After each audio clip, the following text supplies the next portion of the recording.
sekreto na malupit, no? Maraming nagbigay ng review rito sa OSEC S60 na hindi nila nabigyan ng pansin to, at nag-upload sila ng gabi. Minsan narinig ko nga na hindi maganda yung recording niya sa gabi. Pero dito, mamaya pagdating natin din sa store at shop ni Adam Indasan at ni Fatima Tolentino, sasabihin ko sa inyo yung pinakamagandang setup sa gabi.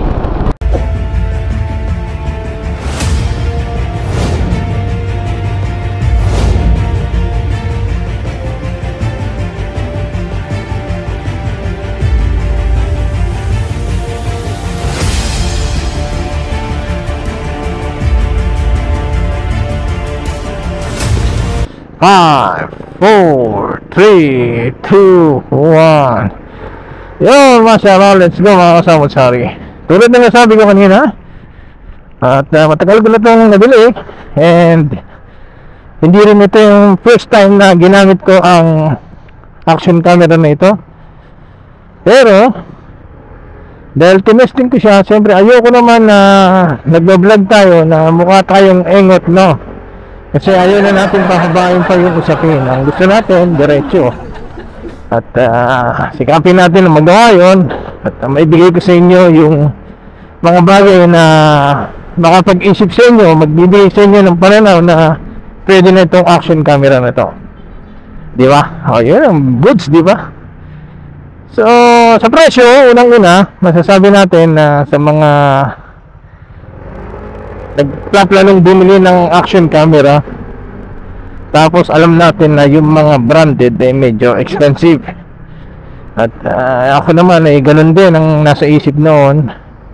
So naghanap ako ng mga murang action camera, pero siyempre tinitignan natin yung mga review. May mga masasabi natin may pangalan na mura, pero nung nag-upgrade sila ng kanilang mga unit, nag-iba na yung quality, naging yung mga nagre-review medyo, alam mo na, may itinatago.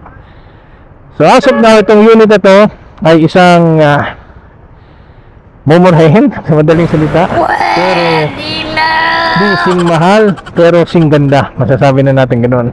At masasabi natin pwede na, no? Paano ko nasabing pwede na? So nakikita nyo naman sa asset now, itong ginagamit natin, ito yung angle na masasabi ko, yung setup na ayos at para sa akin matipid sa memory card, at yung video ay madaling i-edit, hindi ka mahirapan. Pero ang resolution ng OSEC S60 TR ay maganda, no? Kasi hanggang 4K ito. Tapos meron din siyang 2K na masasabi natin na kung okay yung pang edit mo, pwede mo nang gamitin to. At lalo kung malakas yung editor mo at yung computer mo, kakabulol-bulol ako. Yung computer mo, kaya nasabi ko na pasok, magiging maganda talaga yung kalidad ng video mo. Pero sa kagaya natin, nabaguhan at hindi naman ganun kasikat at walang pangalan sa social media. Tapos ang trip natin ay mag-share lang ng mga konting bagay na natututunan natin o nakikita natin o gusto natin gawin para may makapulutang magandang aral yung ating mga nanonood o makakapanood ng video natin. So masasabi ko okay na tong OSEC S60. So may setting din siya na wide angle. Huwag mong gamitin yung stabilizer, maluwag talaga kung makikita mo yung bar end ng motor mo, kita yan maluwag. Pero pag ginamit mo yung stabilizer, of course mawawala yung parang tulin niya, pero stabilize naman kagaya nitong napapanood nyo. Para sa akin okay na siya, hindi siya kagaya ng iba na matalbog at nakakahilo, no? So sa audio, although nung una nag-alangan akong mag-upload kasi pag pinakikinggan ko siya sa mismong unit, garal-gal ang lakas ng audio, naririnig ko nga eh. So hindi ko siya tine-check, pero sabi ko ba't kaya ganun, sa iba na nag-upload malinaw. So trinay kong tanggalin yung memory card at sinalpa ko sa cellphone ko, kasi sa cellphone lang ako nag-edit eh. Aba, masasabi ko na pwede na, although hindi ganun yung quality ng audio na naririnig nyo tulad ngayon, ay napakasulit naman dahil itong unit na to hindi kagaya ng mga branded. Pag nabili mo yung unit, kailangan pang bumili na external mic. Eto kasama na. Do, di ba? Mura. Hold mo sa helmet, meron na rin siya. So marami-rami accessories to na mamaya siya isisingit-singit natin, maipakita natin. So tapusin mo itong video na to para mas maunawaan nyo, no? So dito tayo sa Araneta. Actually, hindi ko na sinayang yung pagkakataon na makapag-vlog, no? At maisingit natin to para naman makapagbigay ng inspirasyon din sa mga nawalan ng pag-asa na magkaroon ng action camera.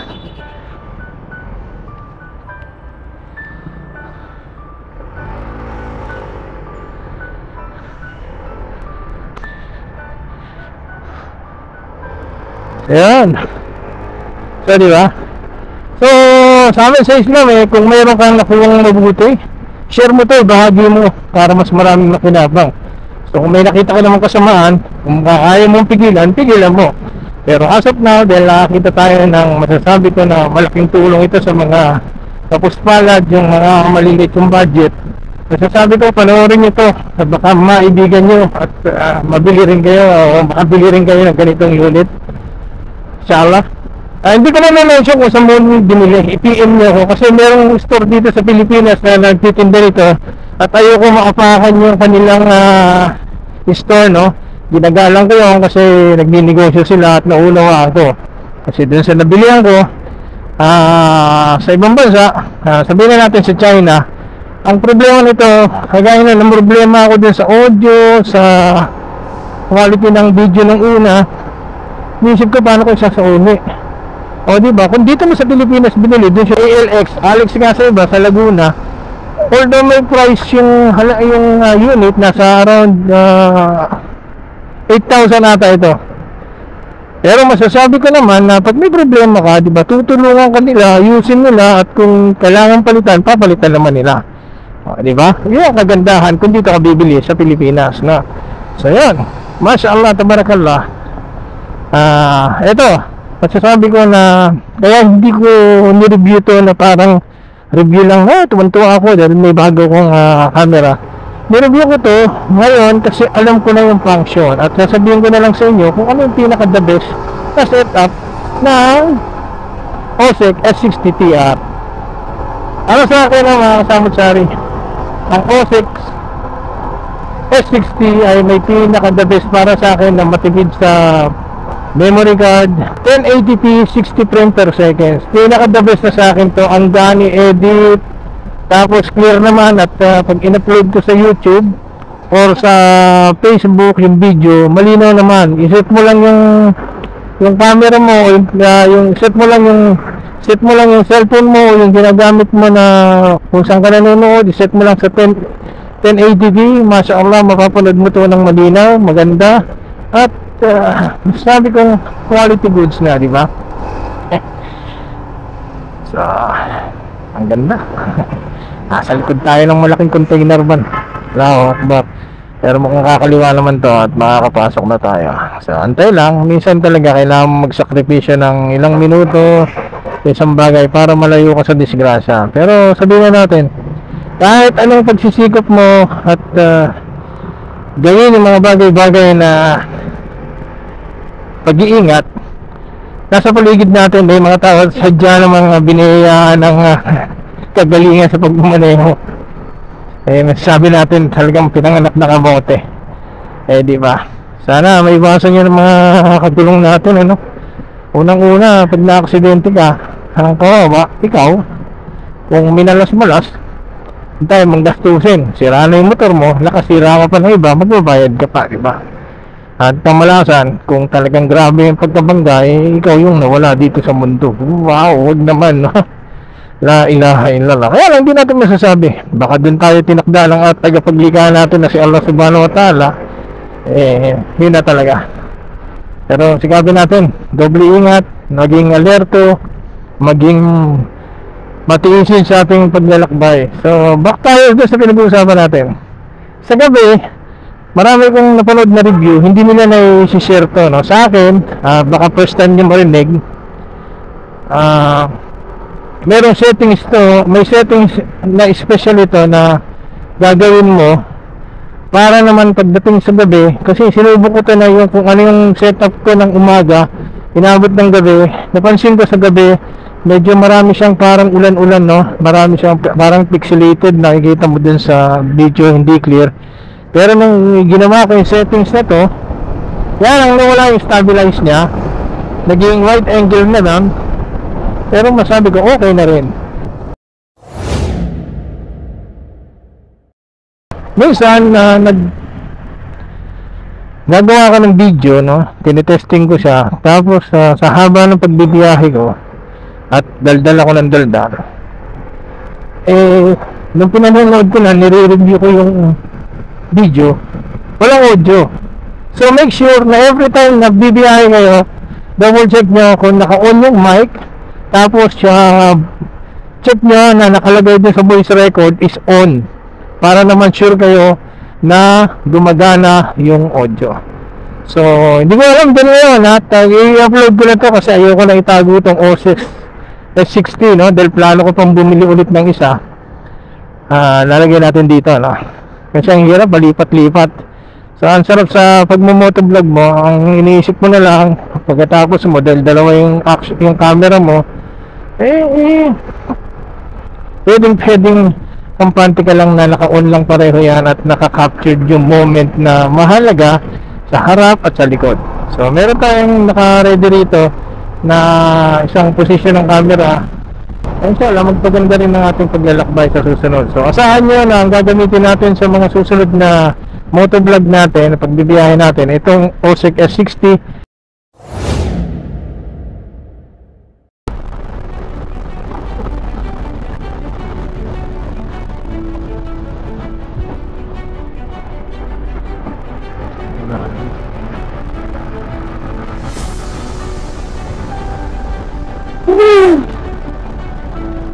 Pagka maluwagin ka, no? Ito safe dito kasi mahaba-haba, tapos sa intersection nakita mo agad may traffic light, so hindi ka maalangan, no? Na medyo magpatuli ng kaunti. But for me, siguro yung panahon ng kabataan ko, talagang wala ako na sa isip, no? Hindi mawawala to na kabataan natin, lalo na pag bago pa lang yung motor, no? Racing talaga. Ayaw mong kailangan ka, gusto mo yung motor mo yung malakas. Oh no! Hindi na tama din sa tao yan, no?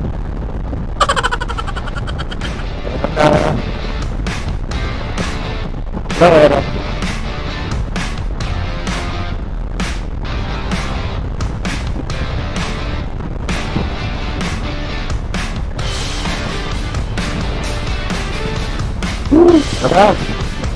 sarap ng hangin, lamig.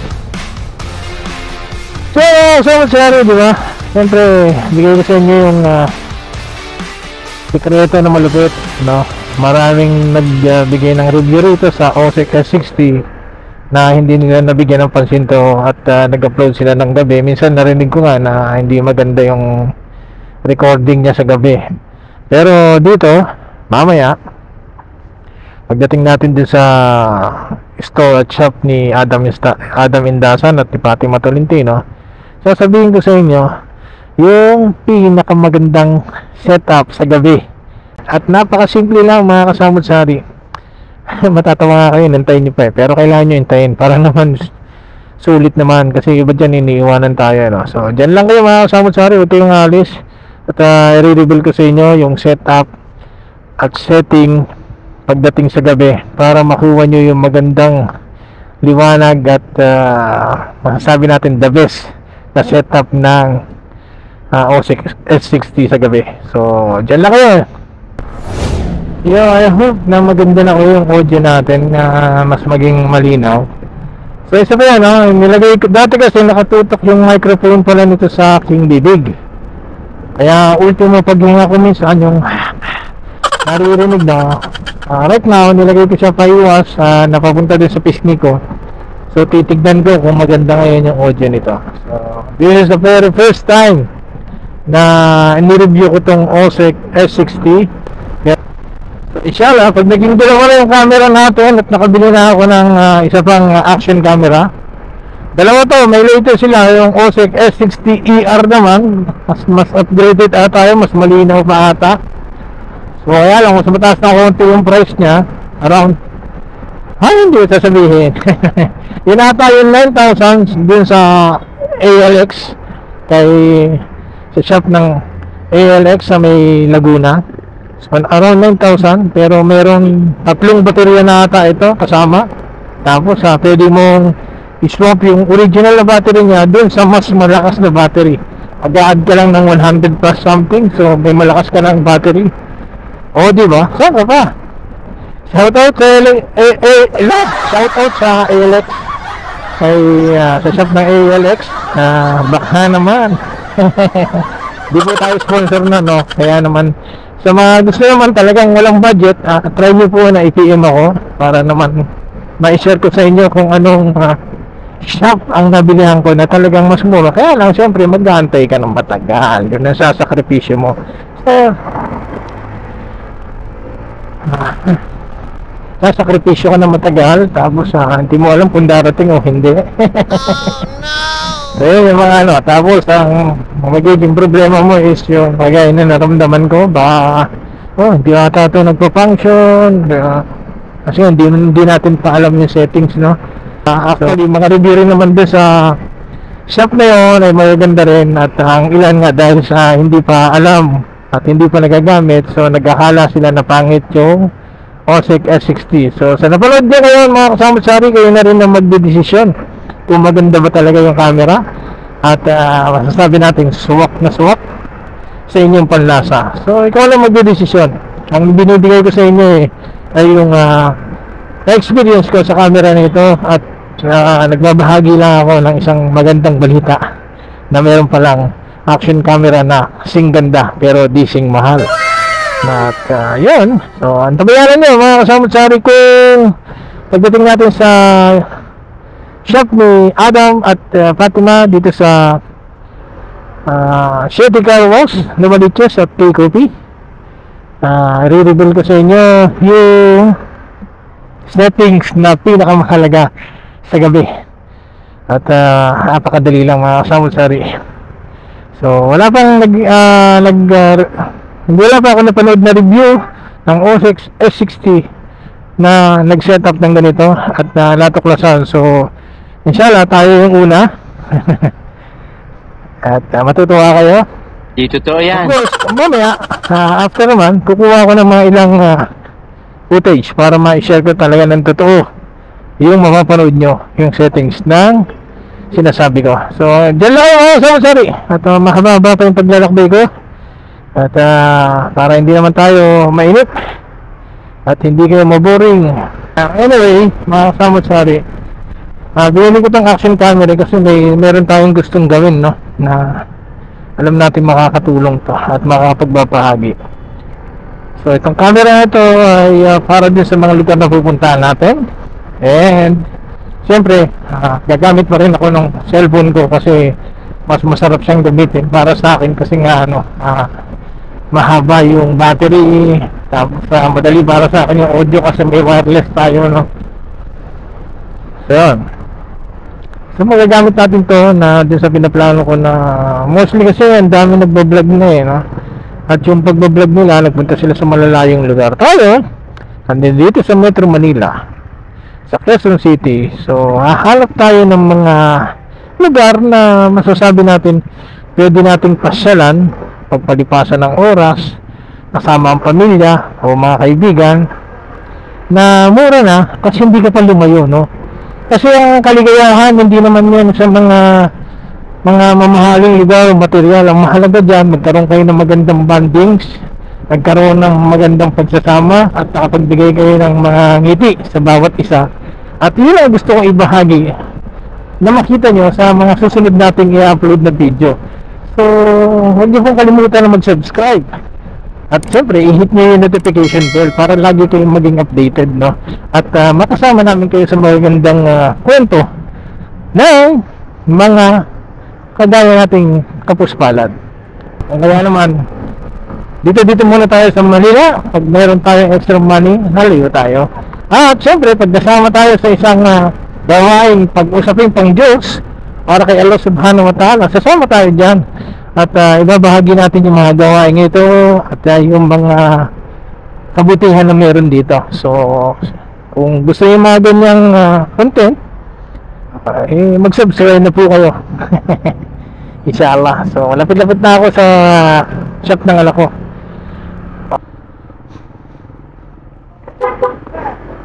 Yan, lapit na tayo mga kasamot-sari. Ito na ang Shetty Car Wash. Para so dito tayo.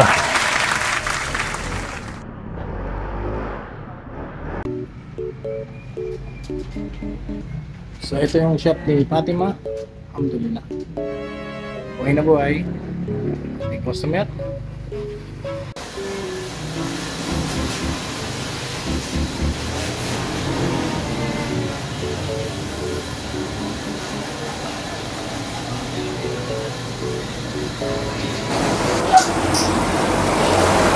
So yun mga kasamot-sari, tulad na nasabi ko sa inyo kanina habang nagbibiyahe tayo, i-reveal ko kung ano yung sikreto nung settings ng OSEC S60 sa gabi. So napakadali lang, no? So anyway, para makita nyo, OSEC S60, ito yung brand na to.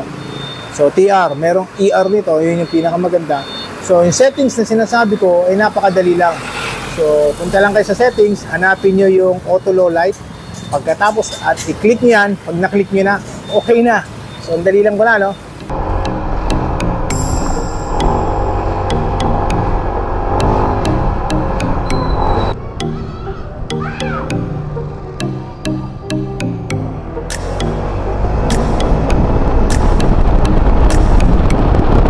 Paano mga kasamot-sari? Hanggang dito na lang. Kung kayo bago pa lang sa aking channel, mag-subscribe na po at i-hit nyo na yung notification bell para lagi kayong updated sa lahat ng video na aking upload. Hanggang sa muli. Salam!